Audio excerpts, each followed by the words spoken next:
सुप्रभात सभी छात्र छात्राओं। बाल साधना विद्यालय परिवार से जुड़े हुए प्रेम आदर और सत्कार के योग्य अभिभावक गण महोदय, बाल साधना विद्यालय परिवार के प्रति सहयोग स्नेह और मार्गदर्शन रखने वाले सभी बंधुओं, बाल साधना विद्यालय परिवार की इस ऑनलाइन क्लास में मैं आपका हार्दिक अभिनंदन करता हूं, इस्तकबाल करता हूं, स्वागत करता हूं।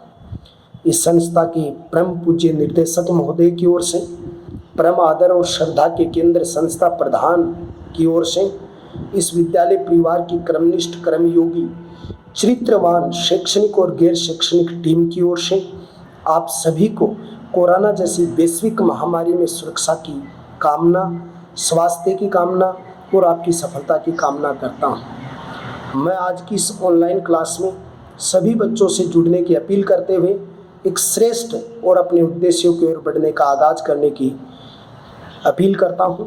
और आज का हमारा टॉपिक है, जो 8वें लेसन का अंतिम टॉपिक होगा, 9 जुलाई 2020 का अंतिम बिंदु है 8 के अध्याय का, और उस अध्याय का नाम था जल संरक्षण, जल प्रबंधन। और आज जल प्रबंधन में हम पढ़ेंगे राजस्थान के परंपरागत जल स्रोत। और परंपरागत जल स्रोतों में पहला कल जो बावड़ी हमने पढ़ा था, और आज दूसरा स्रोत हम पढ़ रहे हैं तालाब।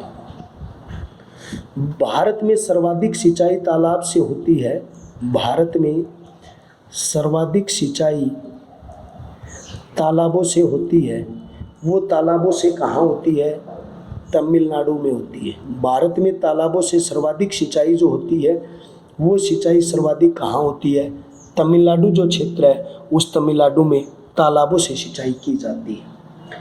पशुधन और मानव के पेयजल का स्रोत है। पशुधन वह मानव पेयजल का स्रोत है। मानव पेयजल का स्रोत है। तालाब राजस्थान में कहाँ पाए जाते हैं? दक्षिण व पूर्व क्षेत्र के अंतर्गत राजस्थान में सर्वाधिक तालाब पाए जाते हैं। राज्य के कुछ हिस्सों के अंतर्गत तालाबों से क्या होती है? तालाबों से कुछ हिस्सों में सिंचाई की जाती है। तो तालाबों से राजस्थान के कुछ हिस्सों में सिंचाई होती है। राजस्थान में सर्वाधिक सिंचाई जो है, वो राजस्थान में सर्वाधिक सिंचाई भीलवाड़ा में होती है। कहाँ होती है? भीलवाड़ा में होती है। और भीलवाड़ा में कितनी होती है? 15% क्षेत्र है कुल क्षेत्रफल का, वो तालाबों से सिंचाई है। फिर दूसरे नंबर के ऊपर उदयपुर है, जहाँ 12.74% तालाबों से सिंचित होता है। तीसरे नंबर पर डूंगरपुर क्षेत्र है, और डूंगरपुर क्षेत्र में 11.27% क्षेत्रफल है। और बांसवाड़ा क्षेत्र, उसमें 6.84 क्षेत्र है, 6.84 है। और टोंक में 3% क्षेत्र है। वो 3% क्षेत्र है, वो तालाबों से क्या होता है? सिंचित होता है। राजस्थान के प्रसिद्ध तालाब हैं, जैसे गड्डीसर तालाब, जैसलमेर का बहुत ही जैसलमेर का प्रसिद्ध तालाब है। गज स्वरूप सागर है, वो भी जैसलमेर का प्रसिद्ध तालाब है। जैसे झुंझुनों के पन्नासा और अजीत सागर तालाब है, अजीत सागर तालाब है, वो प्रसिद्ध तालाब है। जैसे पदम तालाब, जिसके बाद राजाबाई तालाब, गिलोई तालाब, ये जो कहाँ है, ये प्रसिद्ध है, वो आपके रणथंभौर के हैं। थूर का तालाब, देवाली तालाब उदयपुर के प्रसिद्ध है। देवाली तालाब और थूर के तालाब है, वो उदयपुर के प्रसिद्ध है।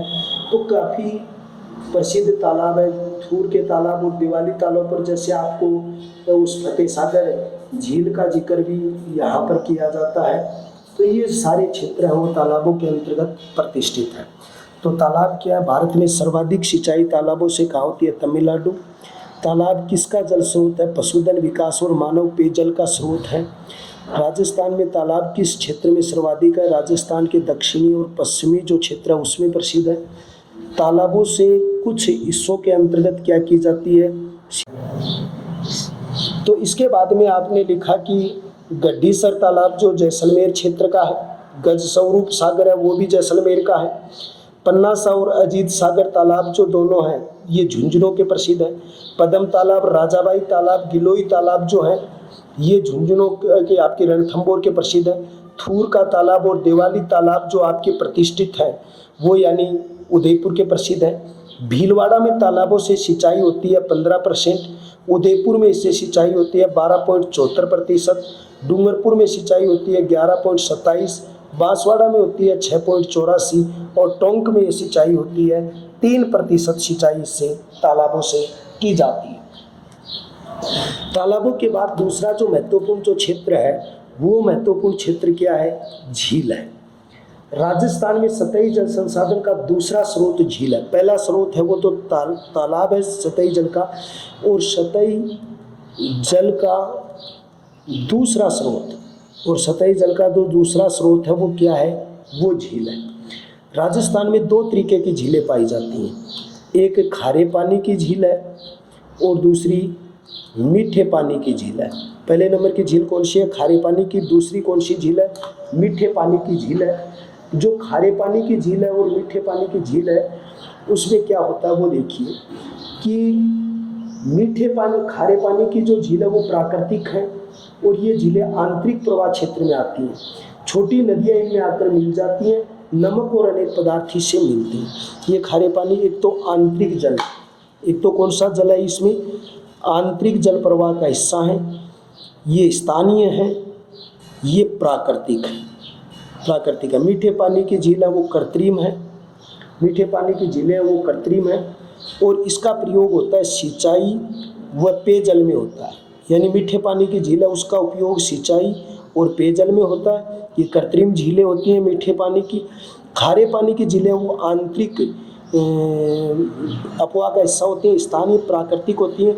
इससे नमक व अन्य पदार्थ मिलते हैं। क्या मिलते हैं? अन्य पदार्थ मिलते हैं। तो झीलें सतही जल स्रोत का दूसरा आधार क्या है? झील है। और झीलें 2 होती हैं, एक मीठे पानी की और एक खारे पानी की। खारे पानी की झीलें वो आंतरिक जल में आती हैं, स्थानीय प्राकृतिक नमक और अन्य पदार्थ होते हैं। मीठे पानी की जो झील है वो कृत्रिम झीलें सिंचाई के लिए हैं, पेयजल के लिए आदि इस क्षेत्र के अंतर्गत क्या आती हैं? काम में आती हैं। इनका प्रयोग जलापूर्ति हेतु किया जाता है।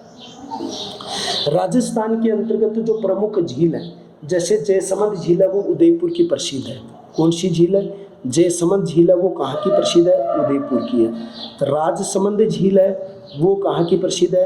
राजसमंद की प्रसिद्ध है। चोपड़ा झील है वो पाली की प्रसिद्ध है। उसके बाद पिछोला झील है, पिछोला है, फतेह सागर है, फतेह सागर के बाद अन्ना सागर, फतेह सागर है, पिछोला झील है। ये सारी झीलें आपकी कहाँ पर है? उदयपुर में। उसके बाद अन्ना सागर है, पुष्कर है, उसके बाद बालसमंद है। तो बालसमंद तो है जोधपुर की झील है और यानी ये दोनों झील कहाँ की है? ये अजमेर क्षेत्र की है। नक्की झील है, माउंट आबू की है। और उसके बाद में नवल सागर झील है। नवल सागर वो कहाँ की है? बूंदी की बहुत प्रसिद्ध झील है। और सिल्लीसेड है वो सिल्लीसेड झील कहाँ की प्रसिद्ध है? अलवर की प्रसिद्ध है। तो राजस्थान के अंतर्गत सतही जल का दूसरा स्रोत झील है। खारे पानी की झील आंतरिक है, स्थानीय प्राकृतिक नमक और अन्य पदार्थ मिलते हैं। कृत्रिम झील काम में आती है, मीठे पानी की सिंचाई और पेयजल में उपयोगी है। जयसमंद उदयपुर में है, राजसमंद में, चोपड़ा पाली, पिछोला फतेह सागर, उदयपुर अन्ना सागर, पुष्कर अजमेर में है।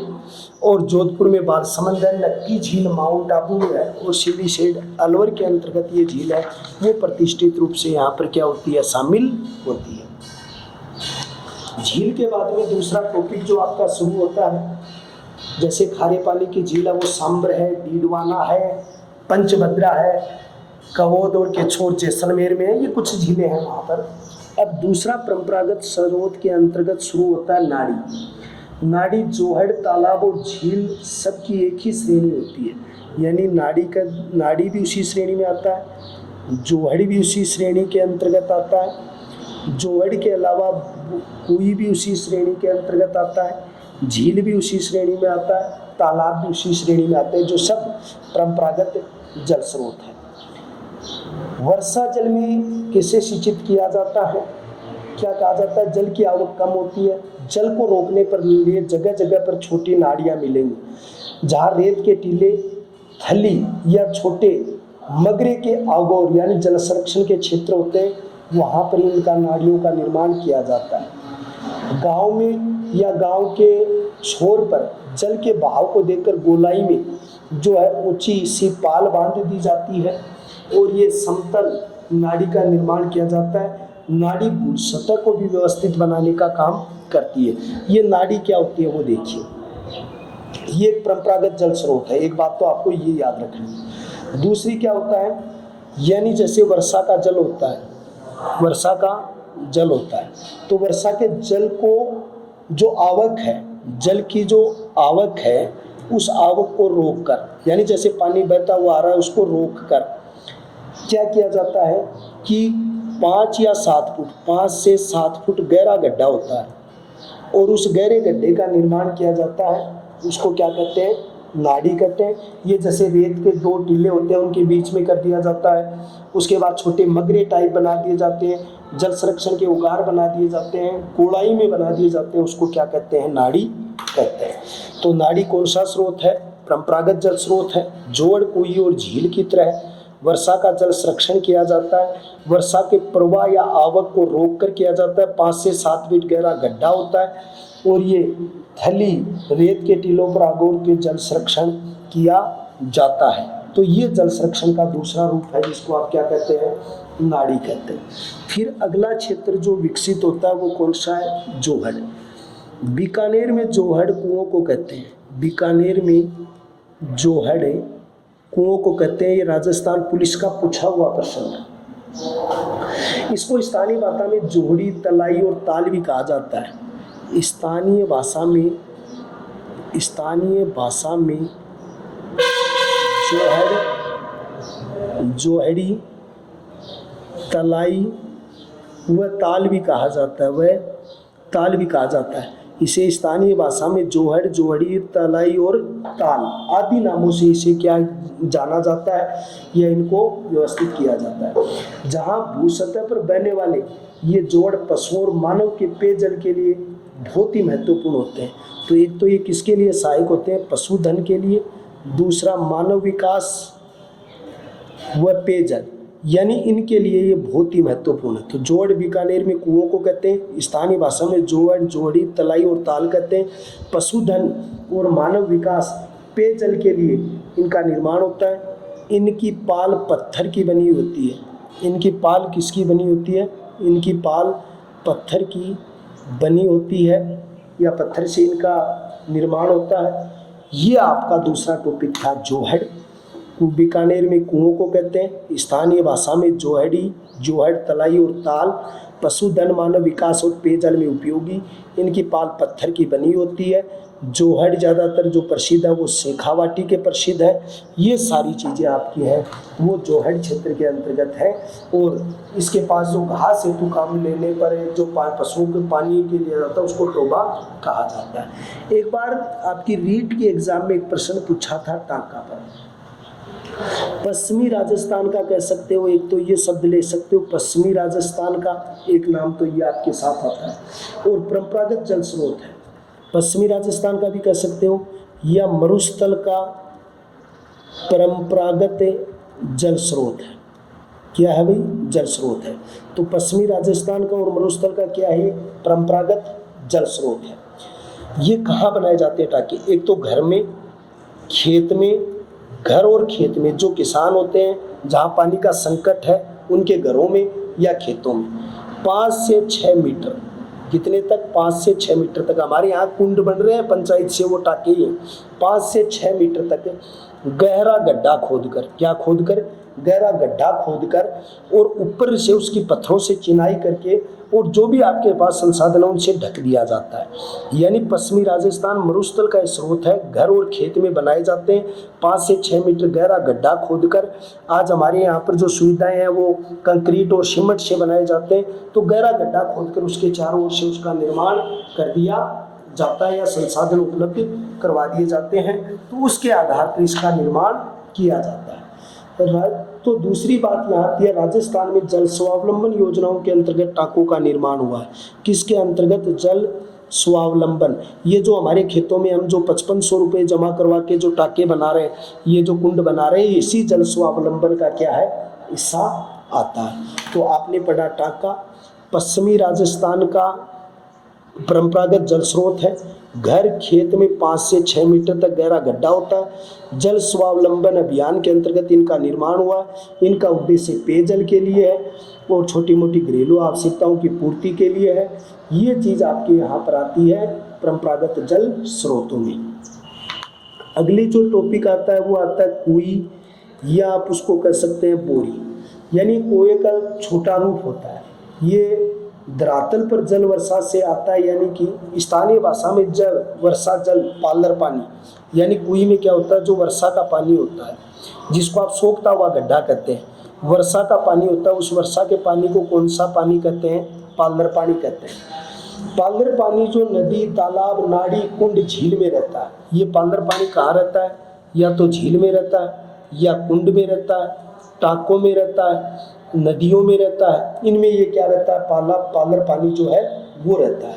तो क्या किया जाता है कि घर में ही 5 से 6 मीटर गहरा एक गड्ढा खोद लेते हैं। जैसे उसको खोदा है और उस गड्ढे का जो घर का जो ढाल है उसकी तरफ कर देते हैं, उसमें पानी इकट्ठा हो जाता है। तो इसमें धीरे धीरे पानी रिस कर भूमि के पाताल में चला जाता है। और जब ये पाताल में चला जाता है तो यानी जिससे जल का पुनर्भरण होता है, जिससे जल का क्या होता है? पुनर्भरण होता है। इस जल को 2 भागों में बांटते हैं। एक तो स्टेनिक जोन होता है। इस जल में कितने जोन होते हैं? 2 होते हैं। एक तो होता है स्टैटिक जोन होता है, और स्टैटिक जोन के अलावा एक जोन होता है डायनामिक जोन होता है। डायनामिक जोन होता है, ये 2 जोन होते हैं इसके अंतर्गत। जो स्टेमिक जोन होता है वो जल का पुनर्भरण नहीं होता। जल का पुनर्भरण नहीं होता। जहाँ पर यानी भूमि थोड़ी कठोर होती है, जो पानी को नहीं सोख पाती है, वहाँ पर पुनर्भरण नहीं होता है। और डायनेमिक जोन है, वहाँ पर जल का पूर्ण भरण होता है।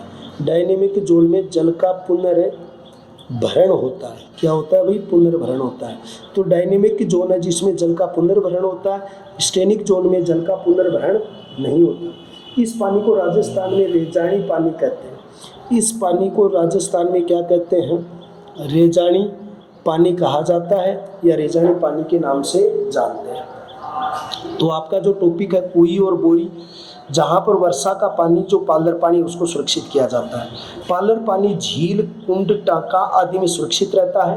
पालर पानी जो कुई बनाई जाती है 5 से 6 मीटर गहरी, उसमें पानी रिसता है। उसमें मिट्टी के हिसाब से 2 जोन बनते हैं। एक बनता है स्टैटिक जोन, जहाँ जल का पुनर्भरण नहीं हो रहा है, और डायनेमिक जोन, जहाँ जल जो है वो धीरे धीरे रिसता हुआ अंदर की ओर जाता है उसको पानी।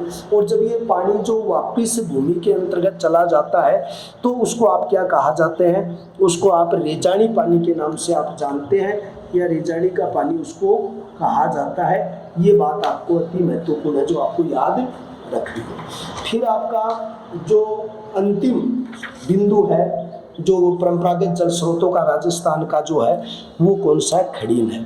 वो कौन सी जो आपकी भूमिका में अंतर्गत आता है, तो उसके अंतर्गत आपको लिखना है खड़ीन है। कौन सी चीज़ आएगी? खड़ीन। ये खड़ीन है। सबसे पहले जैसलमेर के पालीवाल ब्राह्मणों ने बनाया था। ये पिछले साल प्रश्न आ गया था। ये सबसे पहले निर्माण जैसलमेर के पालीवाल ब्राह्मणों ने किया था। किसने किया था? पालीवाल ब्राह्मणों ने इसका निर्माण किया था। तो सबसे पहले पालीवाल ब्राह्मणों ने किया था। खड़ीन का निर्माण कहाँ होता है? जहाँ वर्षा 40 सेमी से कम होती है। जहाँ वर्षा 40 सेमी से कम होती है, जहाँ वर्षा 40 सेमी से कम होती है, वहाँ इसका निर्माण होता है। खड़ीन का निर्माण किसके लिए होता है? खेती हेतु।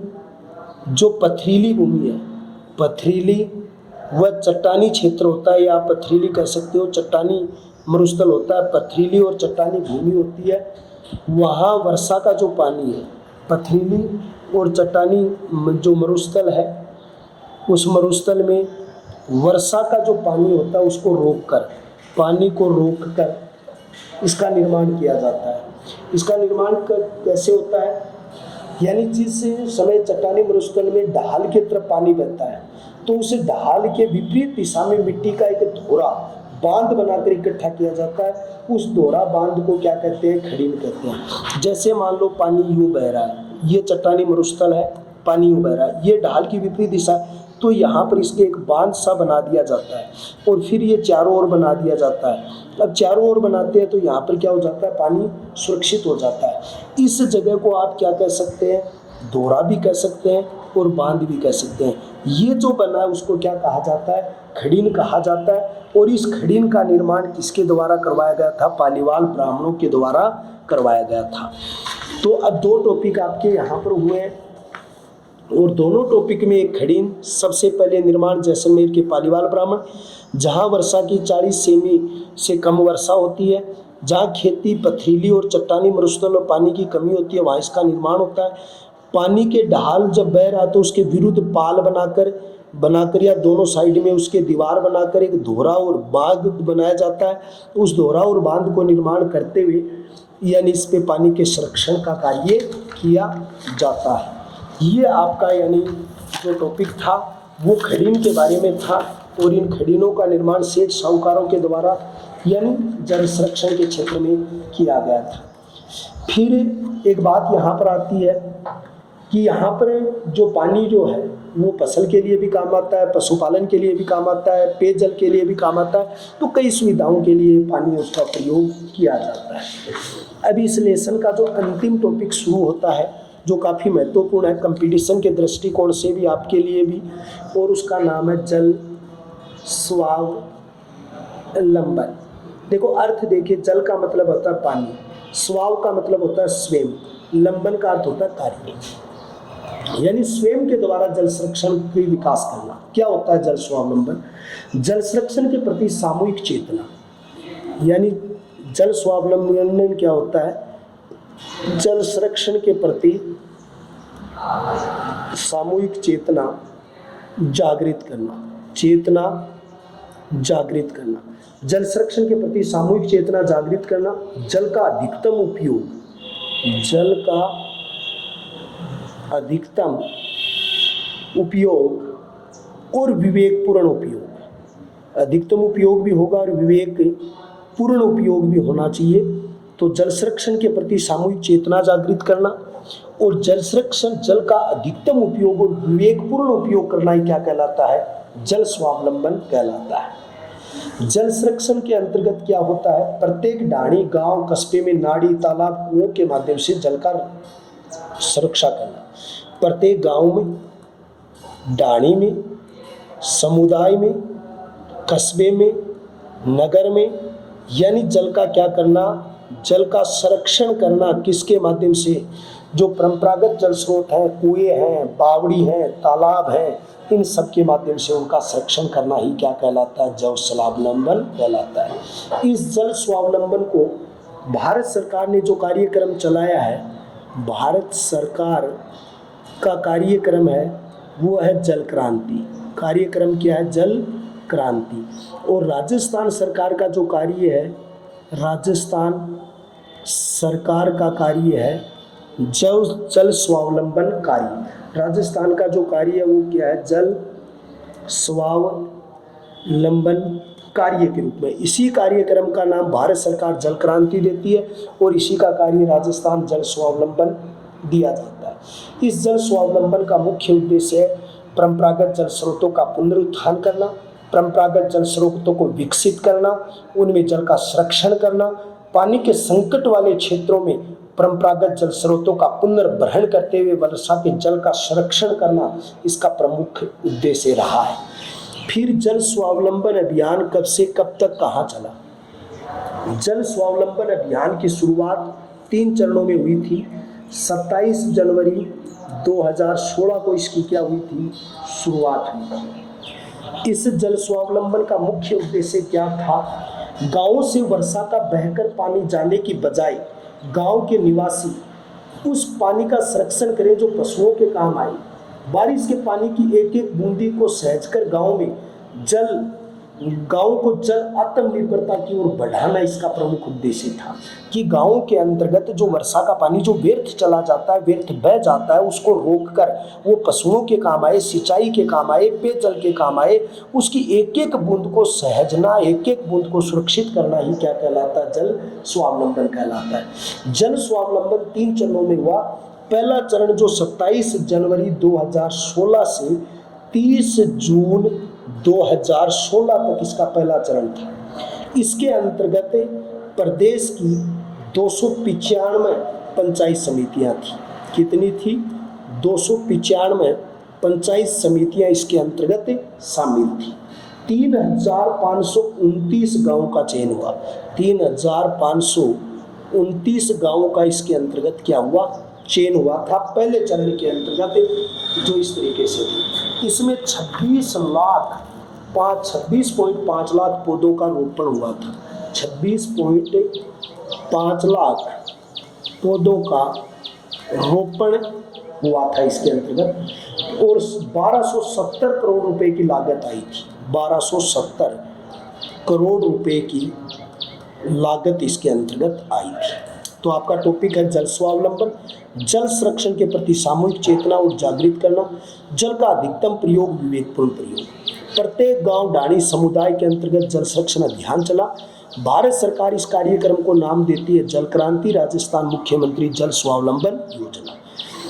गांव के अंतर्गत जो वर्षा का जल व्यर्थ बह जाता है उसको सुरक्षित करते हुए पेयजल, पशुधन और अपने दैनिक उपयोग के काम में लेने के लिए उसे संरक्षित करना परंपरागत जल स्रोतों के माध्यम से।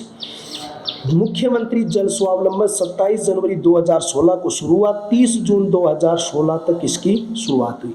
295 पंचायत समितियां इससे सिंचित हुई और 3529 गांवों के अंतर्गत ये कार्यक्रम चला।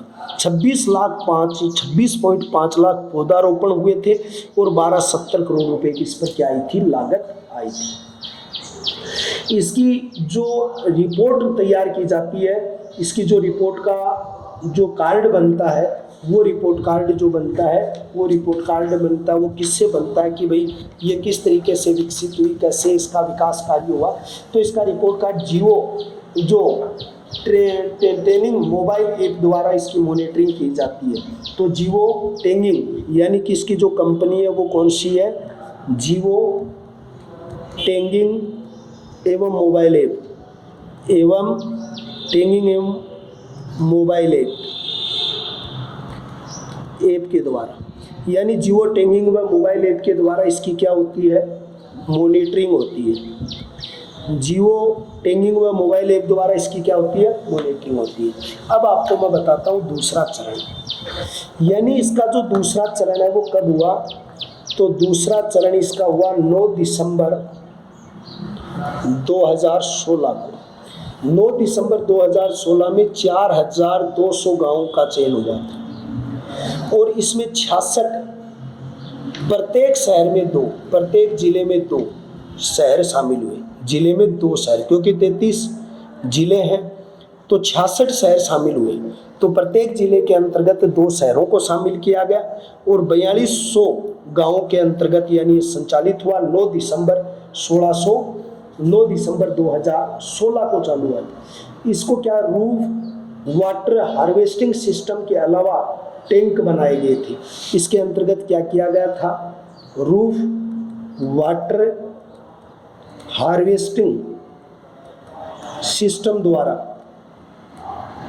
सिस्टम के अलावा टैंक बनाए गए, यानी जो एक सचेतना थी, जो परंपरागत रूफ वाटर हार्वेस्टिंग जो परंपरागत जल स्रोत थे उनके पुनरुत्थान के अलावा सिस्टम के अलावा यहाँ पर टैंकों का निर्माण भी हुआ था। इसकी शुरुआत झालावाड़ के देबारी गांव से हुई थी। झालावाड़ के देबारी गांव से हुई थी। तो ये दूसरा था।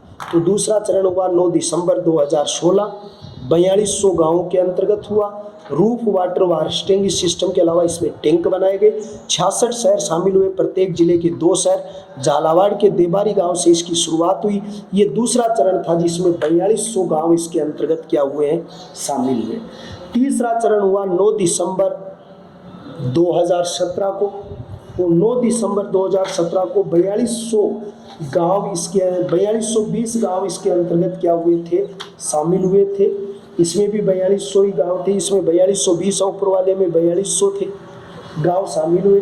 इसकी शुरुआत सूरतगढ़ के उदयपुर गोदारा गांव से हुई थी।